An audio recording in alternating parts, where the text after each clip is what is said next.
सत साहिब।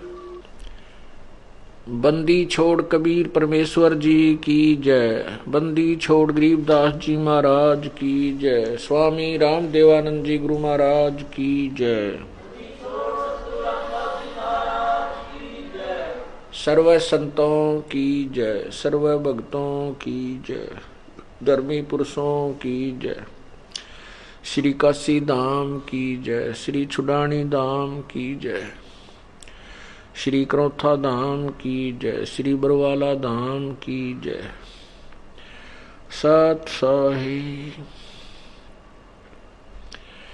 गरीब नमो नमो सतपुरुष को नमस्कार। गुरु की नहीं सुर नर मुनि जन साधुआ।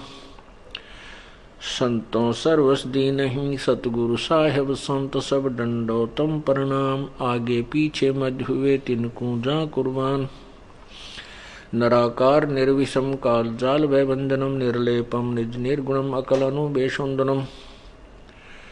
सोहम सुरति समाप्तम सकल समाना निर्तलय। उज्ज्वल हिरंबर हरदम अम्बे परवा अथाह वार पार नहीं मध्यतम। गरीब जो सुमर सिद्ध होई गणनायक गलताना। करो अनुग्रह सोई पारस पद परवाना। आदि गणेश मनाऊं गणनायक देवन देवा। चरण कमल लो लाऊं आदंत करूं सेवा। परम शक्ति संगीतम ऋषिदाता सोई।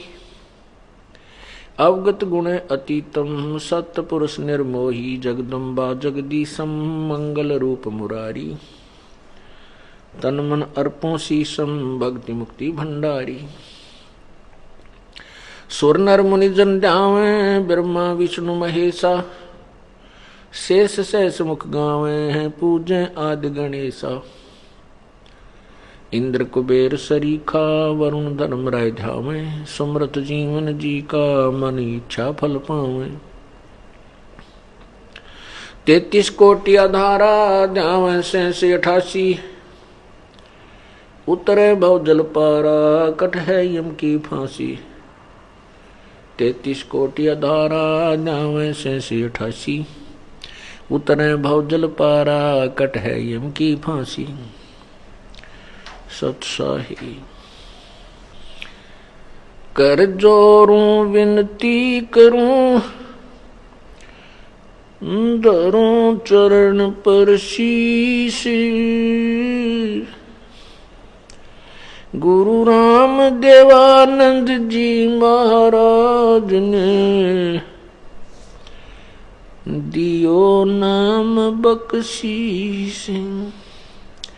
कोटि कोटि सिजदा करूं कोटि कोटि प्रणाम। चरण कमल में राखियो मैं बंदी जाम गुलाम।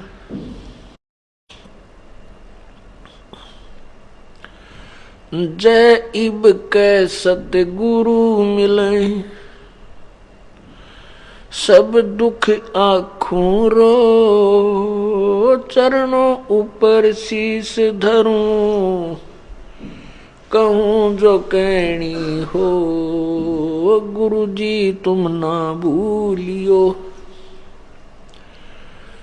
चाहे लाख लोग मिल जाई हमसे तुमको बहुत है। तुमसे हमको नहीं।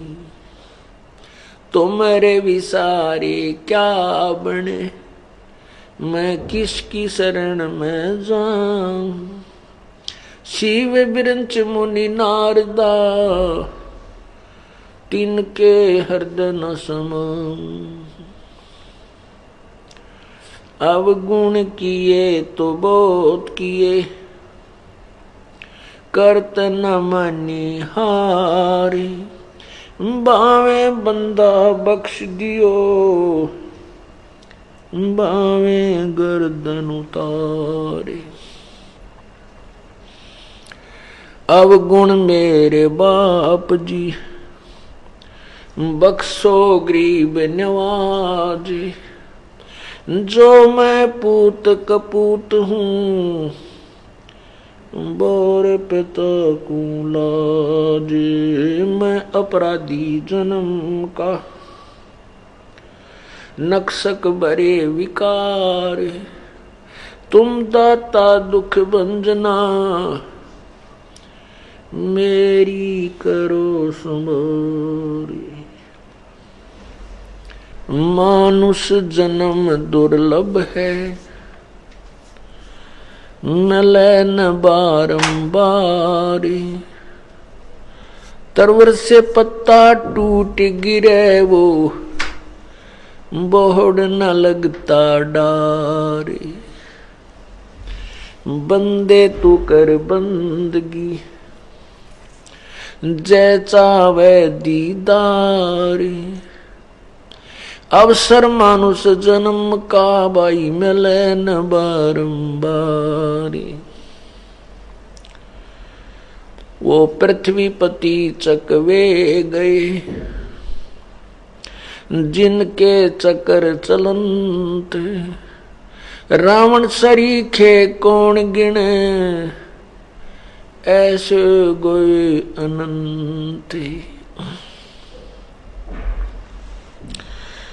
भाई मानुष जन्म पाके जो नहीं रटे हरि नाम। जैसे कुआ जल बिना फिरे बनवाया किस काम।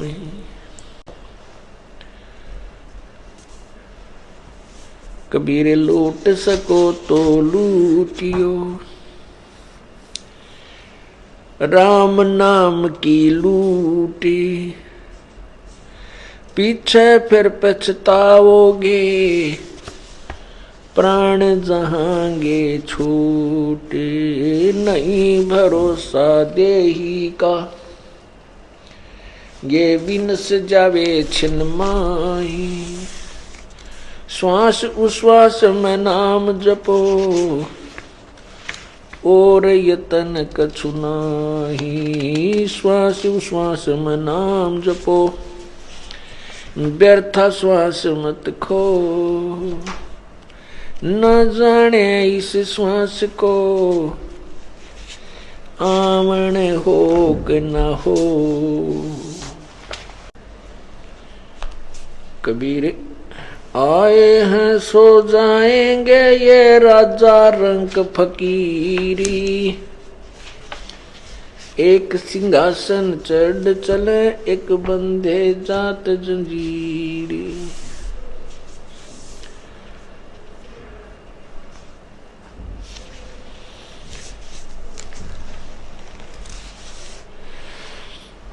कबीर झूठे सुख को सुख कहें ये मान रहा मन मोद। ये सकल चबीना काल का भाई कुछ मुख में कुछ गोदे। साथी हमारे चले गए भाई हम भी चालन हारी। कोई कागज में बाकी रह रही तात लगी है वारी। बेटा जाया खुशी हुई भाई खूब बजाए थाल। ये तो आना जाना लगा हुआ है ज्यों कीड़ी का नाड़े। पतझड़ आवत देख कर बन रोवे मन माही। जो ऊंची टहनी पात थे अब पीले हो जाही। पात झड़नता यूं कहे सुन भई तरवर राय। अब के बिछुड़े नहीं मिले न जाने कहाँ गिरेंगे जाए। तरवर कहता पात से सुनो पात एक बात। यहाँ की यह रीति है एक आवे एक जात।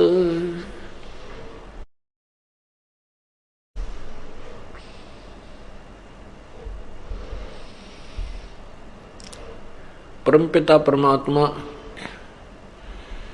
कबीर परमेश्वर सारी सृष्टि के रचनहार, वे स्वयं प्रत्येक युग में प्रकट होते हैं और उस युग में आकर के वे स्वयं अपने अमृत ज्ञान की वर्षा करते हैं, अपने तत्व ज्ञान को, अपने द्वारा रची हुई सृष्टि को वही ठीक ठीक बताते हैं।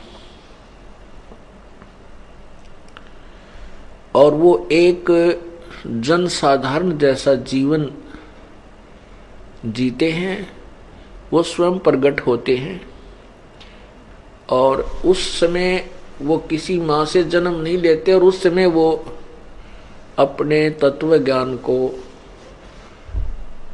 उजागर करते हैं लोकोक्तियों के माध्यम से, दोहों और साखियों के माध्यम से अपने अमृत ज्ञान को उच्चारण करते हैं, जिस कारण से वे प्रसिद्ध कवि की उपाधि भी प्राप्त करते हैं। परंतु वो परमात्मा ही होते हैं। अपने तत्वज्ञान को साखियों और लोकोक्तियों के माध्यम से प्रचार करने के कारण वे एक कवि कहलाते हैं। वो परमात्मा चारों युगों में ऐसे एक लीला करते हैं, उसके पश्चात वो उस ज्ञान को आधार बना करके वो अपने अनुयायियों को समझाते हैं। तत्पश्चात वो कुछ समय समय पर अपने हंस भेजते रहते हैं या स्वयं भी आ जाते हैं। इसी प्रकार परमात्मा इस कलयुग में जब आए थे, आज से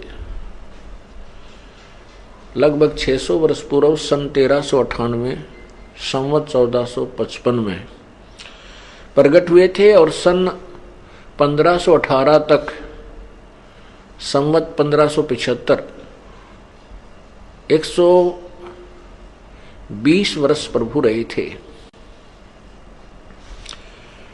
और सहशरीर चले गए थे। वो सहशरीर आए थे। वो परमात्मा आकर हमें याद दिलाते हैं कि जिस लोक में, जिस यहाँ के भगवान ब्रह्म कहो, इसे काल कहो, ज्योति निरंजन कहो, क्षर पुरुष, इसके लोक में आप रह रहे हो, यहाँ कोई भी जीव स्थायी नहीं है, ना कोई अमर है।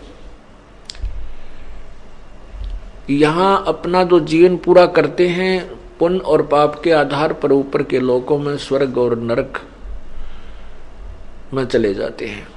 वहां अपने पुण्य और पाप को समाप्त करके पुनः फिर इस पृथ्वी लोक पर आ जाते हैं। इसका कारण यह है कि काल भगवान जो यहाँ का प्रभु है, जिसके अंतर्गत 21 ब्रह्मांड आते हैं, इसको एक बीमारी लगी है, इसको एक रोग लगा है। इसकी नालायकी के कारण, इसकी गलती के कारण इसको सजा मिली है कि 1 लाख मानव शरीरधारी प्राणियों का ये आहार करता है और 1.25 लाख उत्पन्न करता है। 1 लाख को खाता है और उससे 25% एक्स्ट्रा ये जीव उत्पन्न करता है। उनको ठिकाने जो 25% एक्स्ट्रा आते हैं और जो अपने कर्म होकर के यहाँ से चले जाते हैं, प्रतिदिन 1 लाख उत्पन्न होती है मानव शरीरधारी और 25% एक्स्ट्रा।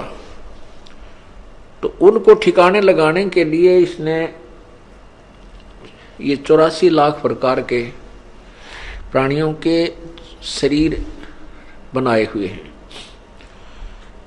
और फिर यहाँ एक कानून बनाया है कि जो जैसे कर्म करेगा उसको इतना ये जन्म भोगना होगा, इतना वो दूसरा जन्म, इतना उस तीसरा जन्म, ऐसे। तो परमात्मा हमें याद दिलाते हैं कि जिन परमात्माओं की, भगवानों की तुम पूजा करते हो, जिनको तुम परमात्मा मानते हो, प्रथम तो वो परमात्मा नहीं है, क्योंकि हम परमात्मा की परिभाषा से परिचित नहीं है, इसलिए हम इनको भगवान मानते हैं। भगवान या परमात्मा उसको कहा जाता है जो केवल हमें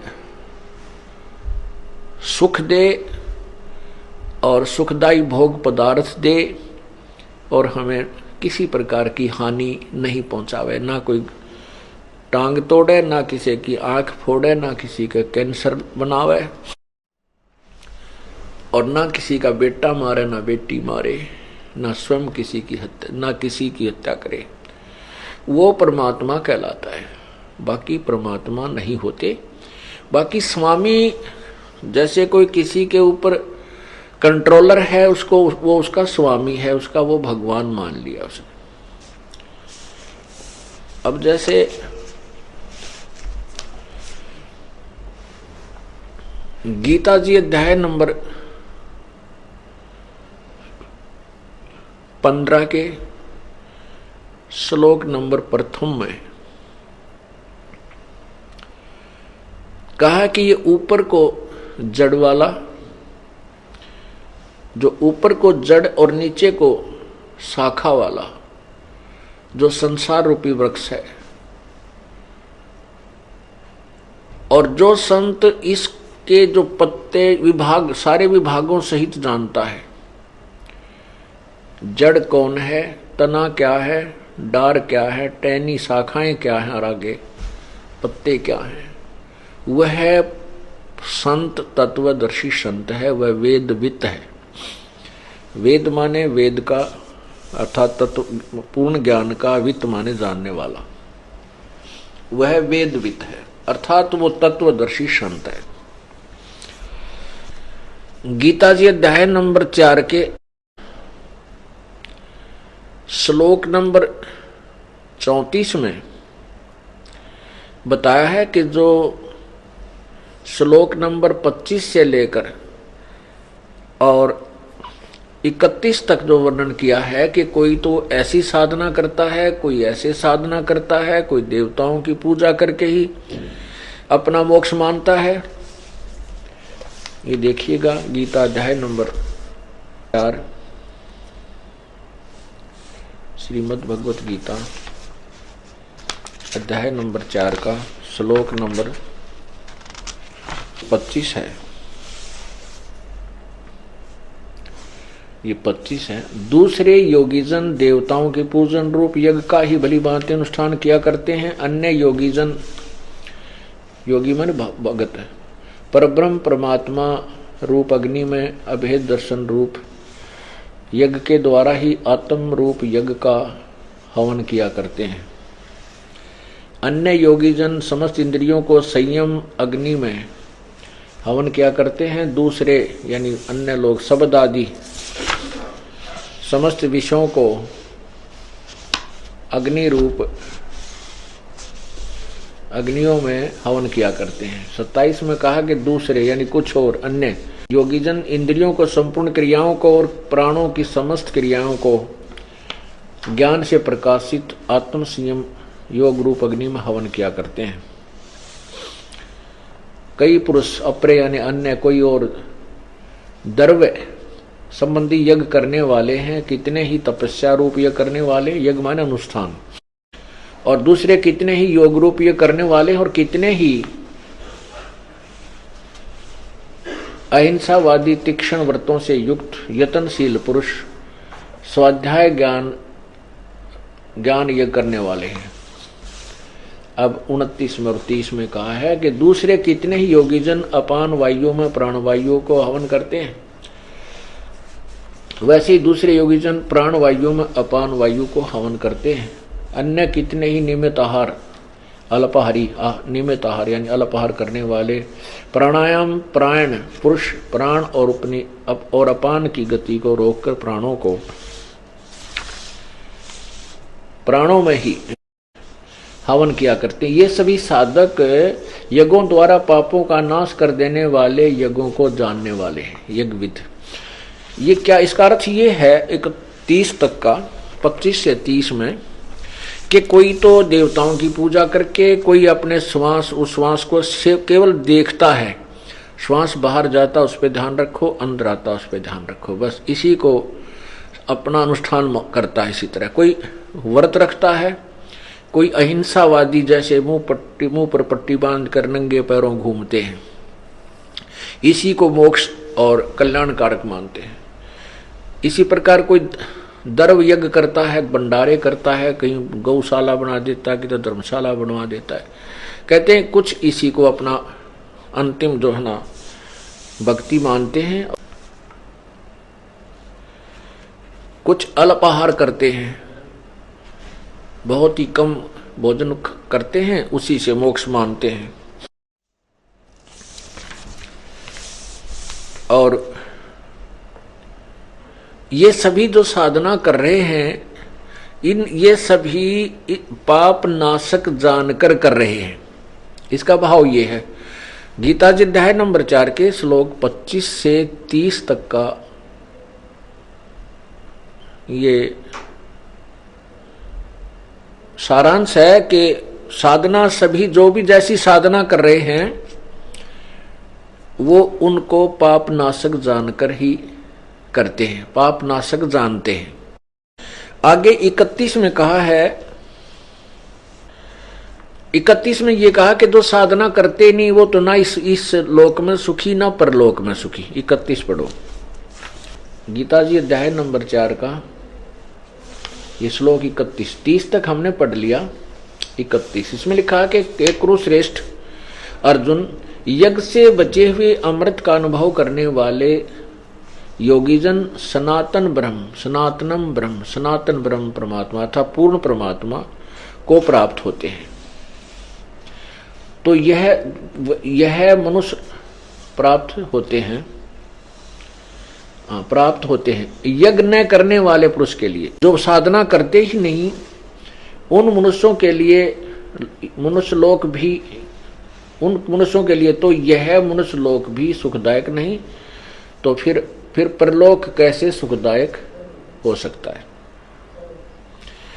इसका भावार्थ ये है कि जो साधना कर रहे हैं, कोई कैसे करता है, कोई देवताओं की पूजा करता है, कोई योग अभ्यास से ही अपने मोक्ष मानता है, योग अभ्यास करके कोई द्रव्य यज्ञ से यानी धन से जो अनुष्ठान करता है उन्हीं को अंतिम मानता है, कोई अल्पाहारी, कोई अहिंसावादी, इन अनुष्ठानों को करके जो इनको मोक्षदायक मानते हैं, पाप नाशक।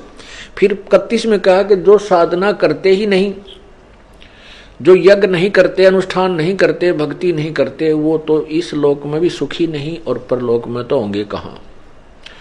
आगे 32 में कमाल कर दिया, निर्णायक ज्ञान दे दिया कि उस परम पिता परमात्मा पूर्ण ब्रह्म के मुखारविंद से उच्चारित उन वाणियों में जो अभी दास ने आपको बताई है, उस अमृत ज्ञान में, उस परमात्मा के मुख्य ज्ञान में, उन्हीं के मुखारविंद से उच्चारित उस तत्व ज्ञान के अंदर परमात्मा की प्राप्ति के यथार्थ साधन लिखे हैं। और उस ज्ञान में जो साधना जैसी करते हैं उनसे क्या लाभ है, क्या हानि है, वो भी उस तत्व ज्ञान के अंदर लिखा है। तो उस तत्व ज्ञान को गीता अध्याय नंबर 32 आपको सुना रहा हूं।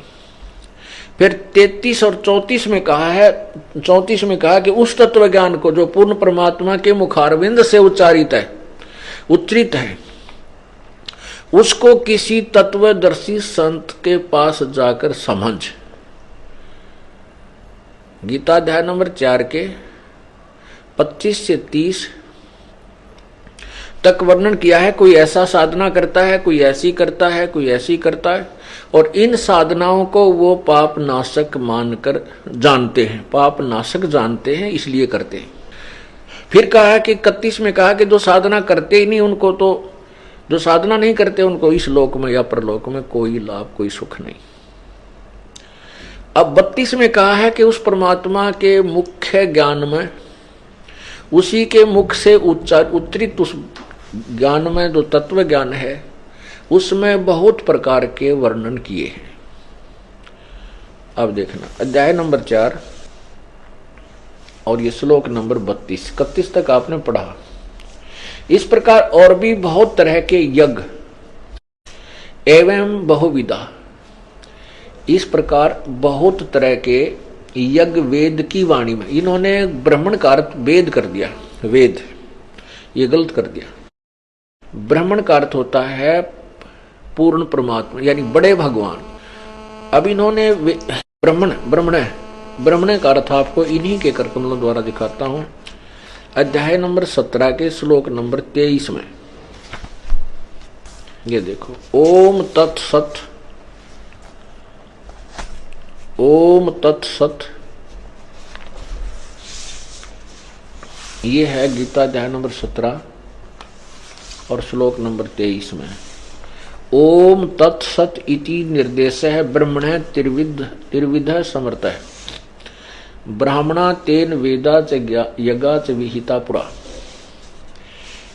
ओम तत्सत ऐसे ही है 3 प्रकार का। ब्रह्मण माने सच्चिदानंद घन ब्रह्म का, ब्रह्मण सच्चिदानंद घन, ब्रह्म का अर्थ है सच्चिदानंद घन ब्रह्म, यानी गीता ज्ञान दाता से अन्य कोई परमात्मा है, सच्चिदानंद घन परमात्मा। ब्रह्मण का अर्थ हुआ सच्चिदानंद घन परमात्मा। अब हम इसका अनुवाद करेंगे तो समझ में आएगा। गीता अध्याय नंबर 4 के श्लोक 32 का इन्होंने क्या लिखा है, एवं बहुविधा यज्ञा विहिता ब्रह्मण मुखे, एवं बहुविधा यज्ञा वितता ब्रह्मण मुखे, कर्मजान विधितान सर्वान एवं ज्ञात्वा विमोक्षसे। इस प्रकार और भी बहुत तरह के, इस प्रकार बहुत तरह के यज्ञ ब्रह्मण मुखे, ब्रह्मण माने सच्चिदानंद घन ब्रह्म के, मुखे माने मुख्य वाणी में, उनके मुख के द्वारा उच्चारित वाणी अर्थात तत्व ज्ञान में। फिर देखो, इस प्रकार के बहुत तरह के यज्ञ यानी अनुष्ठान, परमात्मा भक्ति की विधि, बहुत तरह के यज्ञ वेद, यहाँ ब्रह्मण माने पूर्ण परमात्मा सच्चिदानंद घन ब्रह्म यानी सत्पुरुष पूर्ण परमात्मा के मुख्य ज्ञान, मुख के द्वारा उच्चारित उस वाणी में अर्थात तत्व ज्ञान में विस्तार से कहे गए। उन सब को तू कर्म जान यानी कर्म से ही पूरे होने वाले समझ, मन इंद्रियों और शारीरिक क्रिया द्वारा संपन्न होने वाले जान। इस प्रकार तत्व से जानकर ज्ञातवा उनके अनुष्ठान द्वारा तू कर्म बंधन से सर्वथा मोक्ष से विमोक्ष से मुक्त हो जाएगा। अब 33 में क्या कहा है, 33 में ये कहा है कि सर्यान द्रव्यात यज्ञात ज्ञान यज्ञ परंतप सर्वम कर्म अखिलम पार्थ ज्ञाने परिसमाप्यते। कहने का भाव ये है कि तुझे ज्ञान हो जाएगा। ये सभी प्रकार के जो कर्म भिन्न भिन्न प्रकार के साधना जो करते हैं, जब तुझे तत्व ज्ञान हो जाएगा तो ज्ञान यज्ञ ये सर्वश्रेष्ठ है, उस द्रव्य यज्ञ से श्रेष्ठ है। द्रव्य यज्ञ माने जो तुम वैसे देखा देखी बगैर ज्ञान के किसी को दान दे देते हो, कहीं कुछ स्ट्रक्चर बनवा देते हो। कहते हैं उस तत्व ज्ञान को समझने के बाद फिर ये भिन्न भिन्न प्रकार के डले डोने तेरे बंद हो जाएंगे। इसमें सब प्रकार के कर्म समाप्त हो जाएंगे जो शास्त्र में तुम करते हो। इसका अर्थ ये बनता। इन्होंने अनुवाद किया है, हे परंतम अध्याय नंबर 4 का 33, ये 33 है। हे परंतम अर्जुन, द्रव्य में यज्ञ की अपेक्षा ज्ञान यज्ञ अत्यंत श्रेष्ठ है और यावन मात्र संपूर्ण कर्म ज्ञान में समाप्त हो जाते हैं। अब 34 में देखो, उस ज्ञान को, उस तत्व ज्ञान को, अब कौन से ज्ञान को, जो गीता अध्याय नंबर 4 मंत्र 33 में कहा है, 32 में कहा है कि वो पूर्ण परमात्मा के मुख से उच्चारित जो अमृत वाणी है अर्थात वो तत्व ज्ञान है, उसमें सब प्रकार का भिन्न भिन्न प्रकार से सब ज्ञान कहा है। और फिर 33 में ये कहा कि उस द्रव्य ज्ञान से यानी देखम देखा बगैर ज्ञान के कित दान करते धर्मादि द्रव्य देते, धन देने से ये ज्ञान यज्ञ श्रेष्ठ है। तो ज्ञान समझ। तो अब 34 में कहा कि उस ज्ञान को जो गीता अध्याय नंबर 4 के 32 में आपको बताया है कि परमात्मा के मुख्य ज्ञान में और उन्हीं के मुखारविंद से उच्चारण हुआ जो ज्ञान है, उस ज्ञान को तू तत्वदर्शी संतों के पास जाकर सुन। क्योंकि अपना ज्ञान तो गीता में दे ही रहा है। गीता ज्ञान दाता जो उसको ज्ञान है जो बताना चाहता वो तो गीता में उसने वर्णन कर ही दिया। अब कहा कि उस तत्व ज्ञान को जिसमें संपूर्ण विस्तृत ज्ञान दिया हुआ है, उस तत्व ज्ञान को किसी तत्वदर्शी संतों के पास जा। अब देखो गीता अध्याय नंबर 4 के और ये 34 मंत्र में, तो उस ज्ञान को, कौन से ज्ञान को, जो गीता अध्याय नंबर 4 के और 32 में वर्णन है किया है, उस ज्ञान को तू तत्वदर्शी संतों के पास जाकर समझ। उस ज्ञान को तू तत्वदर्शी ज्ञानियों के पास जाकर समझ। उनको भली भांति दंडवत प्रणाम करने से, उनकी सेवा करने से और कपट छोड़कर सरलता पूर्वक प्रश्न करने से वे परमात्म तत्व को, तत्वदर्शिनी व तत्वदर्शी संत, ज्ञान को जानने वाले ज्ञानी महात्मा तुझे तत्व ज्ञान का उपदेश करेंगे। अब इस यहां से अब 15वें अध्याय का प्रथम मंत्र, 15वें अध्याय का प्रथम मंत्र आपको स्पष्ट कर रहा है कि वो तत्वदर्शी संत कैसा होगा। इसका लिंक यहां जोड़ा। अब ये दास आपको क्लियर करना चाहता, स्पष्ट करना चाहता है, समझाना चाहता है कि परमात्मा किसे कहते हैं, भगवान किसे कहते हैं, भगवान की क्या परिभाषा है, उसकी ये भूमिका बनाई जा रही है। अभी तक भूमिका बन रही है भगवान की डेफिनेशन को समझाने के लिए। भगवान की जो परिभाषा है उसको समझाने के लिए अभी तो ये भूमिका बन रही। अब तत्वदर्शी संत की पहचान 15वें अध्याय के प्रथम मंत्र में ही बताई है। देखिएगा श्रीमद् भगवद गीता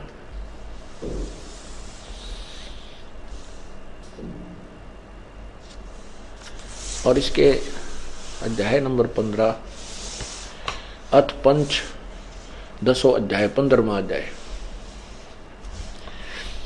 इसमें है कि ऊर्ध्व मूलम, ऊर्ध्व माने ऊपर को, मूलम माने जड़, अधः शाखम नीचे को शाखा वाला, अश्वत्थम प्राहु अवयम, ये मजबूत पीपल का वृक्ष यानी वृक्ष रूपी अविनाशी संसार रूपी वृक्ष कहा है, जो कहा गया है, कहा है छंदासी यस्य पर्णानि ये तम वेद स वेदविद। छंद माने टुकड़े, विभाग सहित जिसके पत्ते आदि हैं वो ये तम वेद स वेदविद, जो उसको जानता है, स वेदविद वह तत्वदर्शी संत है, वह वेद के तात्पर्य को सही जानता है। ये देखना इन्होंने अनुवाद किया आदि पुरुष परमेश्वर मूल वाले। भावार्थ इनका ये ठीक है, ये कहना चाहते हैं कि ऊपर को जड़ है वो तो पूर्ण परमात्मा आदि पुरुष परमेश्वर समझो, और नीचे को शाखा तीनों गुण रूपी रजगुण ब्रह्मा, सतगुण विष्णु, तमगुण शिवजी रूपी शाखाएं हैं। ये देखना आदि पुरुष परमेश्वर मूल वाले, अधः शाखम, अधः का अर्थ इन्होंने ब्रह्मा रूप मुख शाखा वाले लिख दिया, नहीं, अधः माने नीचे होता है। ये देखो इन्होंने खुद ही किया है, अधः माने नीचे, अधः माने नीचे। कौन से में? दूसरे ही मंत्र में, ये 15वें अध्याय के दूसरे ही मंत्र में इन्होंने अधः 2 बार लिखा इसमें, इसका यहां अनुवाद किया है, अधः माने नीचे और अधः माने नीचे। तो यहां हम इसके अनुसार अनुवाद करें, क्योंकि तो विचलित थे ये अनुवाद करता, इनको पूर्ण ज्ञान नहीं था। ऊर्ध्व मूलम अधः शाखम, ऊपर को आदि पुरुष परमेश्वर मूल वाले, ये ठीक है। पूर्ण परमात्मा तो ऊपर को जो जड़ है वो तो पूर्ण परमात्मा समझो इस संसार रूपी वृक्ष के। अधः शाखम, नीचे को शाखा वाला। अब ये आपको समझ में आएगा इससे, ये चित्र देखें, ये है उल्टा लटका हुआ संसार रूपी वृक्ष, ये सारा।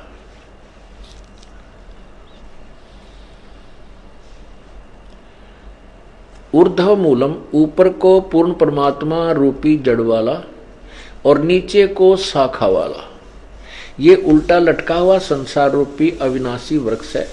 और जो संत इसके सभी छंद यानी टुकड़ों को, ये तना क्या है, ये डार क्या है, और ये शाखा क्या है, और ये पत्ते कौन है, तो परमात्मा ने, पूर्ण ब्रह्म ने अपने उस मुख्य ज्ञान में, अपनी मुखारविंद से उच्चारित उस तत्व ज्ञान में, अमृतवाणी में, कबीर वाणी में कहा है, अक्षर पुरुष एक पेड़ है, निरंजन वा की डारे, तीनों देवा शाखा है, भाई पात रूप संसार। अक्षर पुरुष ये पूरा एक संसार है, क्योंकि जो जमीन से बाहर दिखाई देता हम उसको पेड़ मानते हैं, ये वृक्ष है। ये संसार रूपी अक्षर जड़ से, जो जमीन से बाहर दिखता हम उसको वृक्ष कहते हैं, वृक्ष। तो ये अक्षर पुरुष तना जो है ये तो अक्षर पुरुष है, और निरंजन ज्योति निरंजन ये ब्रह्म, ये इसकी डार है, मोटी डार जो निकली।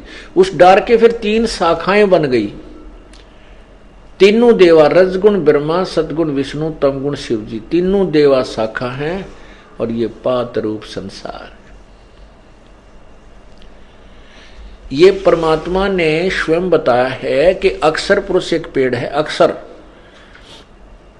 क्षर पुरुष और अक्षर पुरुष, ये अक्षर पुरुष है, ये क्षर पुरुष है, और ये तीनों देवा, रजगुण ब्रह्मा, सदगुण विष्णु, तमगुण शिव जी रूपी शाखाएं हैं, और ये पात रूप संसार है। तो पर ये जो ऊपर है, ये मूल जो है, ये पूर्ण परमात्मा है। इसको परम अक्षर ब्रह्म भी बोलते हैं, परम अक्षर ब्रह्म। और ये क्षर ब्रह्म, ये अक्षर, ये परम अक्षर ब्रह्म, ये अक्षर ब्रह्म यानी अक्षर पुरुष, पर ब्रह्म भी कहते हैं, ये क्षर पुरुष, क्षर ब्रह्म भी कहते हैं इसको। और ये तीनों रजगुण ब्रह्मा, सदगुण विष्णु, ये तीनों शाखा हैं। अब पर ये ज्ञान अब समझ में आएगा गीता जी वाला।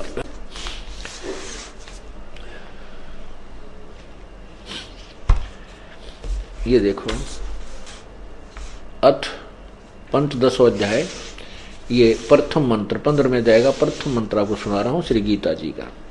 आदि पुरुष परमेश्वर मूल वाले, ऊर्ध्व मूलम, ऊपर को, ऊर्ध्व माने ऊपर को, मूल वाला, और अधः माने नीचे को। इन्होंने लिखा ब्रह्मा रूप मुख, मुख्य शाखा वाले, ब्रह्मा रूप मुख्य शाखा वाले नहीं, अधः शाखम, नीचे को शाखा वाला। ये संसार रूपी पीपल के वृक्ष को अविनाशी कहते हैं, वेद जिसके पत्ते हैं। छंद माने टुकड़े होता है, छंदासी यस्य प्रणानी, और इसके छंद, इसके टुकड़े जो हैं वो अलग अलग विभाग हैं, उसके पत्ते आदि कहे हैं। उस संसार वृक्ष को जो पुरुष, जो व्यक्ति मूल सहित जड़ से लेकर शाखाओं तक तत्व से जानता है, वह वेद के तात्पर्य को जानने वाला है। तम यह वेद, उसको जो जानता है, वेद माने जानना भी होता है, ज्ञान होता है। स वेदवित, उस वह वेद के तात्पर्य को, अर्थात वो तत्वदर्शी संत है जो इन पूरे संसार रूपी वृक्ष के विभाग सहित बता देता है कि ये तना कौन है, ये जड़ कौन है, ये तना कौन है, ये डार कौन है, और ये शाखाएं क्या है, पत्ते क्या है तत्वदर्शी संत है। ये गीता जी अध्याय नंबर 15 के मंत्र 1 ने स्पष्ट कर दिया तत्वदर्शी संत की पहचान क्या है। तो परमात्मा स्वयं ही ये संत बनते हैं, स्वयं ही भक्त बनते हैं, स्वयं ही दास बनते हैं, और स्वयं ही तत्वदर्शी संत की भूमिका करने आते हैं।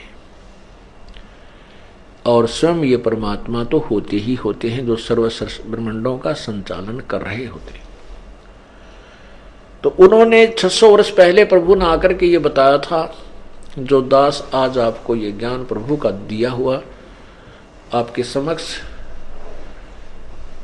प्रत्यक्ष कर रहा है, समझा रहा है, दिखा रहा है, और जिसकी गवाही हमारे सब सदग्रंथ दे रहे हैं, गीता जी, वेद और जैसा भी अनुभव ऋषियों का था वो पुराण भी हमें इसका समर्थन दे रहे हैं, जो परमात्मा ने 600 वर्ष पहले आकर के अपने साधारण ज्ञान में वो जो सभी सदग्रंथों का ज्ञान समावेश किया हुआ है। अब इसमें आगे देखो, गीता अध्याय नंबर 15 का मंत्र 2 देखो, श्लोक 2, ये 2, उस वृक्ष की तीनों गुण रूप जल से बड़ी हुई नहीं, तीनों गुण रूप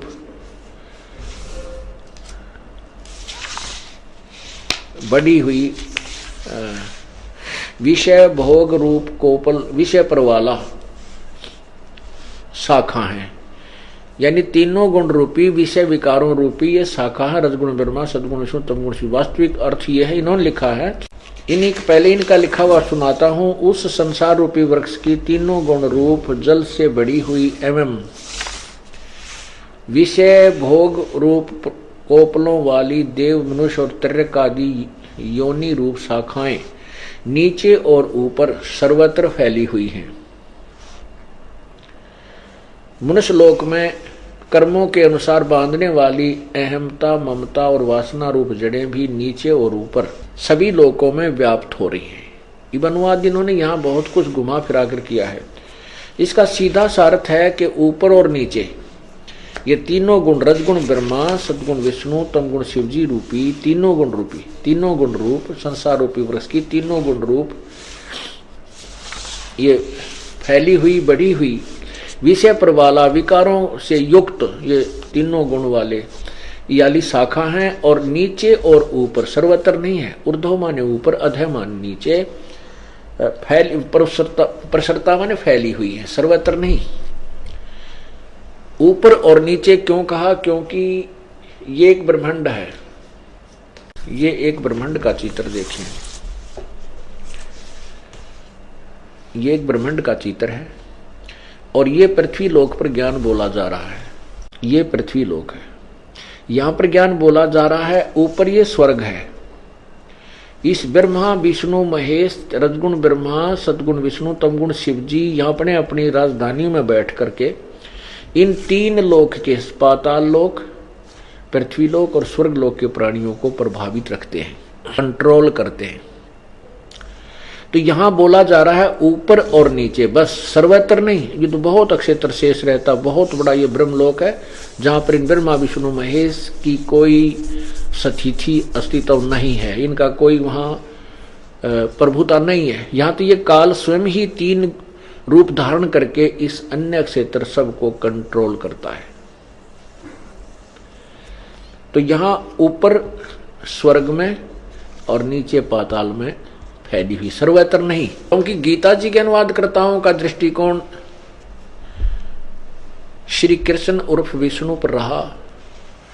उन्हीं को सर्वशक्तिमान, सृष्टि रचनहार, अजर अमर अविनाशी मान करके श्री कृष्ण से द्वारा ही ये ज्ञान बोला गया, उन लोगों ने जाना और उन्हीं को सुप्रीम पावर मान करके गीता जी के ज्ञान का अर्थों में अज्ञान कर डाला, अनर्थ कर डाला। अब तीन गुण, रजगुण ब्रह्मा, सदगुण विष्णु, तमगुण शिवजी हैं। अब ये थोड़ा सा प्रमाणित करना पड़ेगा, क्योंकि ये एक ऐसा जटिल ज्ञान बना दिया इन अज्ञानी संतों ऋषियों ने कि अब आंखों देखकर ही माना जा सकता है।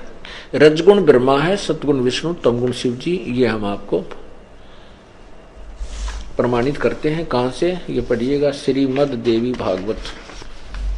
यह अथ श्री देवी श्री अथ देवी भागवतम भाषा टीकम सहमातम खेमराज श्री कृष्ण दास प्रकाशन बंबई 4। इसके तीसरे स्कंद में ये देखिएगा,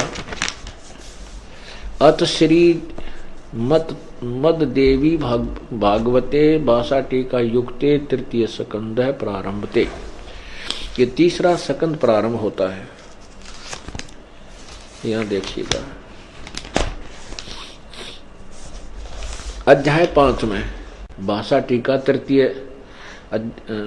अध्याय तृतीय स्कंद है, अध्याय 5। इसमें अध्याय 5 में और श्लोक नंबर 7 में देखना, 8 में 7वां समाप्त हुआ। भगवान शंकर जी स्वयं स्वीकार कर रहे हैं, हे माता, दुर्गा से कह रहे हैं, हे माता, यदि हमारे ऊपर सदा आप दयायुक्त हो तो हमको तमोगुण किस प्रकार प्रदान किया है, ब्रह्मा रजोगुण और हरि सतोगुण।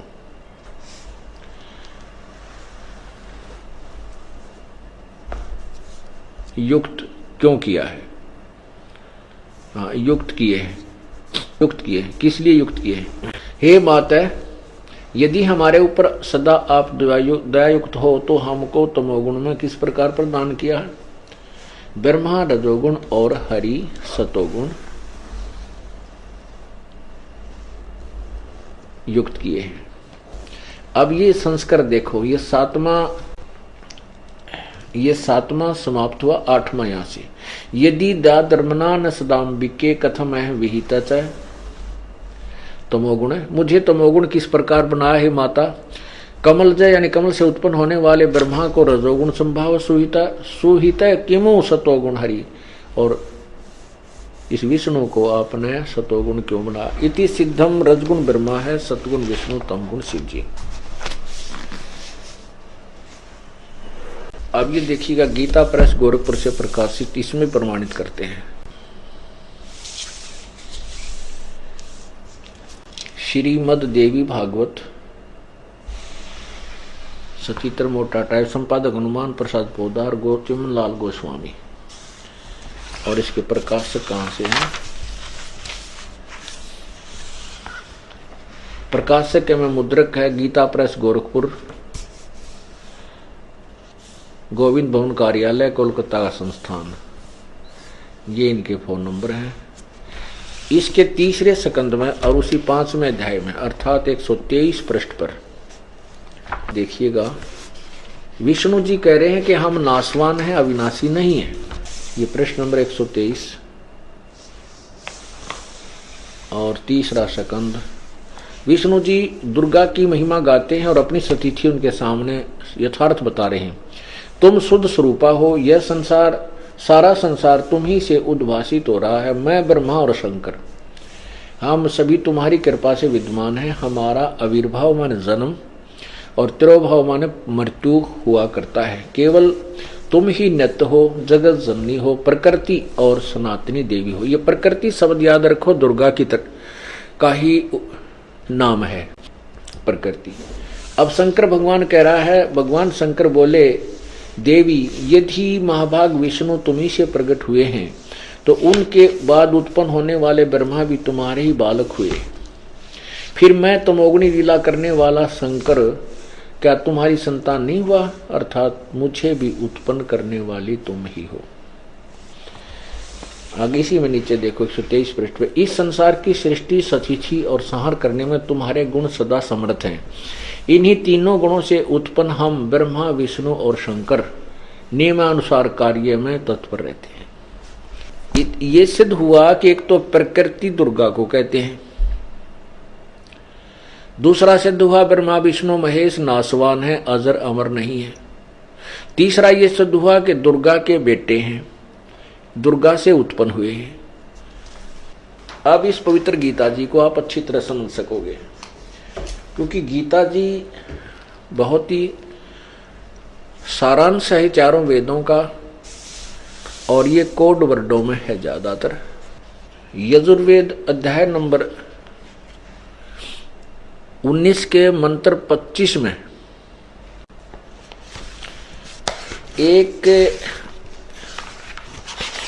एक पॉइंट को, एक स्टेप को क्लियर करने के लिए ना जाने कितने प्रमाणों की आवश्यकता पड़ती है। अब आपको ये बताते हैं कि वेदों में भी प्रमाण किया हुआ है कि जो संत वेदों यानी सदग्रंथों के जो अधूरे वाक्यों को, जो कोड वर्डों को विस्तृत से समझाता है, वह तत्वदर्शी संत और जगत का उपकारक संत होता है। 19 के 25 मंत्र में लिखा है यजुर्वेद में कि जो संत आधे कोड वर्डों में जो एक अक्षर जो होते हैं, अक्षर छोटे छोटे, उनको विस्तार से समझाता है, वह वेदवित है, वो संसार का उपकारक संत होता है। तो इस प्रकार जैसे ये कोड वर्ड हैं, हमने आपको समझा रहे हैं कि रजगुण ब्रह्मा है, सतगुण विष्णु, तमगुण शिव जी, और प्रकृति दुर्गा को। गीता जी में कोड वर्ड ज्यादा हैं। अभी अध्याय नंबर 14 के मंत्र 3, 4, 5 में ये स्पष्ट हो जाता है कि रजगुण ब्रह्मा, सतगुण विष्णु, तमगुण शिव जी, ये प्रकृति यानी दुर्गा से उत्पन्न हुए हैं। और यही पुराण बता रहे हैं, यही गीता जी प्रत्यक्ष कर रही है, स्पष्ट कर रही है। अध्याय नंबर 14 का ये देखिए, अध्याय नंबर 14 और ये देखिएगा मंत्र नंबर 3, 4, 5 आपको सुनाते हैं। हे अर्जुन, मेरी महत ब्रह्म रूप मूल प्रकृति सभी संपूर्ण भूतों यानी प्राणियों की योनि अर्थात गर्भाधान स्थान है, और मैं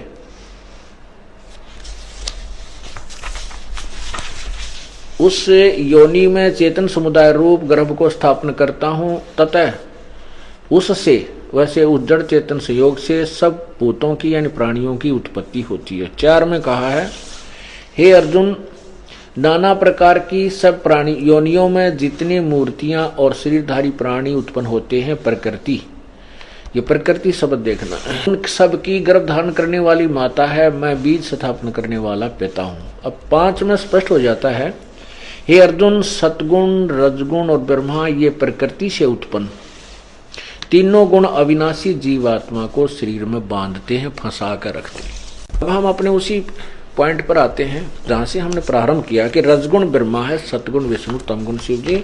और गीता जी अध्याय नंबर 15 के अब श्लोक नंबर 2 को फिर देखिए। अध्याय नंबर 15 का अब ये दूसरा श्लोक ठीक समझ में आ जाएगा। उस संसार रूपी वृक्ष की तीनों गुण रूप रजगुण ब्रह्मा, सतगुण विष्णु, तमगुण शिव जी जल से बड़ी हुई, अर्थात ये फैली हुई, बढ़ी हुई विषय पर वाला, क्योंकि रजगुण ब्रह्मा, सदगुण विष्णु, तमगुण, रजगुण सदगुण तमगुण ये विषय विकार ही हैं। यही हमें यहाँ पर उलझा के रखते हैं। विषय भोग रूप कोपलों वाली देव, मनुष्य और त्रिकादिश, ये नहीं है अर्थ। इसका सीधा सा ये है कि विषय विकारों वाली ये शाखाएं संसार रूपी वृक्ष नीचे और ऊपर फैली हुई हैं, जो मनुष्य लोक में जीवों को कर्मानुसार बांधने की मुख्य कारण है और ऊपर और नीचे व्याप्त है। बस इतना सारा था इस दूसरे 15वें अध्याय के दूसरे श्लोक का। अब गीता अध्याय नंबर 15 का ही अब तीसरे में स्पष्ट किया है कि इस संसार वृक्ष का रूप जैसा कहा है यहाँ वैसा यहाँ विचार काल में, अर्थात जो गीता ज्ञान दाता भगवान कह रहा है कि मैं तुझे जो ज्ञान दे रहा हूं, तेरा मेरा जो डिस्कस चल रहा है, मैं इसको पूर्ण रूप से नहीं बता सकता।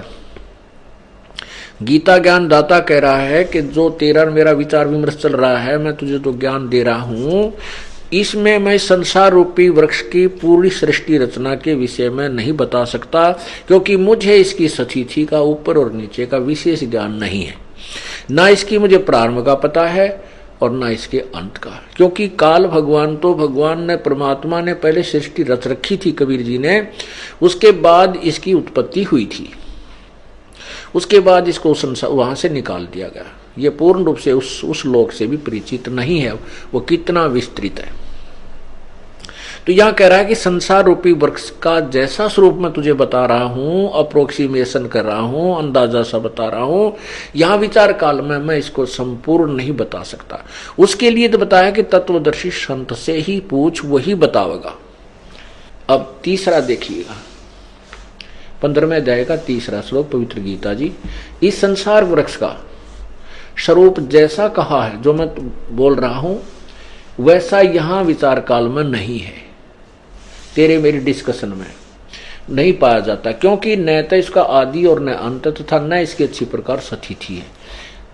इसके कहता मुझे इसकी पूर्ण रूप से ज्ञान नहीं है, सतिथि का मुझे ज्ञान, इसलिए इस सो विरोध मूलम, सो संस्कृत देखेंगे, सो विरोध मूलम यानी इस दृढ़ मूल वाले, क्योंकि सतलोक ऊपर जो जड़ है वो अविनाशी परमात्मा है और उसकी जड़ जो है वो अविनाशी है, दृढ़ है, वो कभी नष्ट नहीं होती, इसलिए सुविरुद्ध दृढ़, सुविरुद्ध मूलम, एमता ममता नहीं, अति दृढ़ मूल वाले संसार रूपी पीपल के वृक्ष को दृढ़, ये देखो ना, दृढ़ेन असंग शस्त्रेन छित्वा, इस दृढ़ेन माने दृढ़ेन असंग शस्त्रेन, दृढ़ेन का अर्थ होता है कि जो बिल्कुल अटल ज्ञान हो, उस तत्व ज्ञान रूपी उस दृढ़ शस्त्र के द्वारा। अब हमने लोहा काटना है, लकड़ गेल काटना तो कैसे कटेगा, वो तो लोहे से लोहा ही काटा जाएगा, दृढ़ उससे भी दृढ़ हो। तो ऐसे इस उलझी हुई संसार सृष्टि तत्व ज्ञान रूपी आध्यात्मिक ज्ञान रूपी उलझी हुई गुत्थी को इस संसार इस दृढ़ शस्त्र के द्वारा, तत्व ज्ञान रूपी शस्त्र से इसको काट के, इनको यानी तत्वदर्शी संत के पास जाकर इस उलझी हुई गुत्थी को समझकर, उसके पश्चात अब देखो 15वें अध्याय का चौथा श्लोक इससे लिंक होता है तीसरे से, ये देखिएगा, ये संबंधित है चौथा श्लोक। उसके पश्चात यानी तत्व ज्ञान को समझने के पश्चात, तत्व ज्ञान उस तत्वदर्शी संत से प्राप्त करने के पश्चात उस परम पद तत्पदम, उससे परमेश्वर के परम पद होना चाहिए, उस परम पद रूप परमेश्वर को भली भांति खोजना चाहिए, जिसमें गए हुए पुरुष फिर लौटकर संसार में नहीं आते, और जिस परमेश्वर से पुरातन संसार रूपी वृक्ष की प्रवृत्ति विस्तार को प्राप्त है, अर्थात जिसने संसार रूपी वृक्ष की सृष्टि की रचना की है, जिस परमात्मा ने, उसी आदि पुरुष नारायण की मैं शरण हूं। गीता ज्ञानदाता कहता मैं भी उसी की शरण में हूं। इस प्रकार दृढ़ निश्चय करके उस परमेश्वर का मनन और निधिध्यासन करना चाहिए।